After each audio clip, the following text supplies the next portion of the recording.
दूसरों का bad mood या डिफ़िकल्ट इमोशन मैनेज करना एक बड़ा ज़बरदस्त आर्ट है जो मुझे लगता है हमारी कौम में मिसिंग है।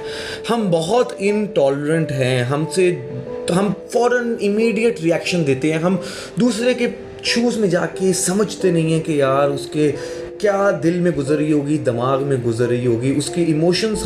हमें ह्यूमन इंजीनियरिंग नहीं ठीक तरह करनी आती। हम दूसरों को मैनेज नहीं कर पाते जब वो टेम्पर का इशू हो या उनके और बैड इमोशंस या मूड चल रहे हैं। अब वो किस तरह किए जा सकते हैं, इस पे आज हम बात करते हैं। मेरे हिसाब से ये एक बड़ा ज़बरदस्त स्किल है। जब आप किसी दूसरे को उसके बैड टाइम्स पे अगर मैनेज कर लेते हैं ना, तो ये एक स्किल मुझे लगता है कि हमारी यूथ को और हमारी आवाम को आना चाहिए। नंबर 1 जो प्रॉब्लम है, इतने सारे मामे बने पे हैं। इधर हम फ़ौरन जो है ना मैकेनिक बन जाते हैं।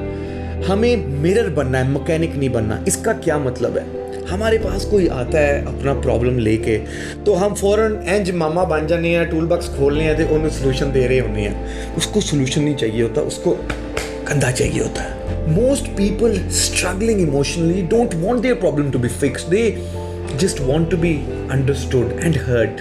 तो हम ये अपने मामागिरी, ये जो हम फिक्सेट, ये जो मैकेनिक फ़ौरन बन जाते हैं, जहाँ पे हम दूसरे को उसी के मसले का सोल्यूशन उससे बेहतर बताने की कोशिश कर रहे होते हैं। इससे हम बाहर किस तरह निकलें? इसको निकलने के लिए हमें एक मैकेनिज्म यूज़ करना पड़ेगा। उसे कहते हैं रिफ्लेक्टिव लिसनिंग। रिफ्लेक्टिव लिसनिंग क्या है कि जो आपको कोई चीज़ बता रहा है ना यार, आप उसको वैलिडेट करो। उसका फेज़ 1 यही है कि उसको कहो कि ठीक है यार, मैं तेरी बिल्कुल हाज़िर समझता हूँ, तू जो कह रहा है, तेरा जो दर्द है वो बिल्कुल जायज़ है, क्योंकि उसकी आधा मसला वहाँ पे ख़त्म हो जाएगा।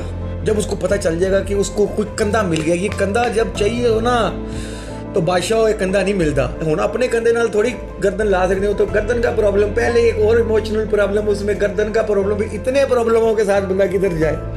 तो जब आप किसी को मिरर करते हैं ना, जब आप किसी को बताते हैं कि यार बिल्कुल तेरा मसला जेन्युइन है और ये हुआ है, तो आप उसको सोल्यूशन से भी ज़्यादा खूबसूरत एक चीज़ दे रहे होते हैं। वो है जेन्युइन कनेक्शन, जो उस बंदे को उस वक्त चाहिए होता है। दूसरा तरीका है कि ट्राई रिवर्स एम्पैथी। वो क्या है कि देखिए, आपके पास कोई आया, आपके साथ बदतमीजी की, आपको गाली निकाल दी, यार कुछ भी कर दिया, तो 1 मिनट रुक जाए यार। आप सोचो कि पता नहीं उसकी ज़िंदगी में उस वक्त क्या गुजर रहा है, और उस टाइम के बारे में भी सोचें जब आप उसकी जगह थे, क्योंकि हर बंदे के अंदर प्रॉब्लम्स है, हर बंदे के अंदर खामियां हैं, और आपने भी कभी किसी के साथ इस तरह किया होगा। तो समझने की कोशिश करें कि यार वो क्यों कर रहा है। तो reverse empathy is when instead of putting somebody in your shoes, you go into their shoes and think about a time when you were doing the same thing. तो सोचे ना उस टाइम पे आपका क्या दिल चाह रहा था, कोई आपसे किस तरह ट्रीट करता, कि आपसे कोई इस तरह के कोई प्यार मोहब्बत की कोई बात करता, कोई आपकी बात समझता, कोई सुनता।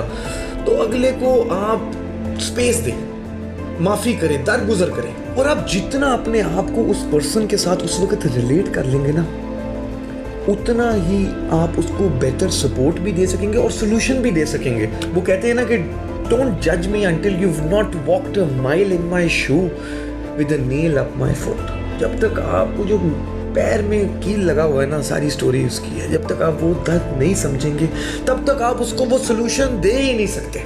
दूसरों के इमोशंस को प्रॉब्लम ना समझे, पजल समझे, पजल जिसको सॉल्व करना है आपने, क्योंकि अगर आपने प्रॉब्लम समझा तो आप फौरन सोल्यूशन की तरफ चले जाएंगे।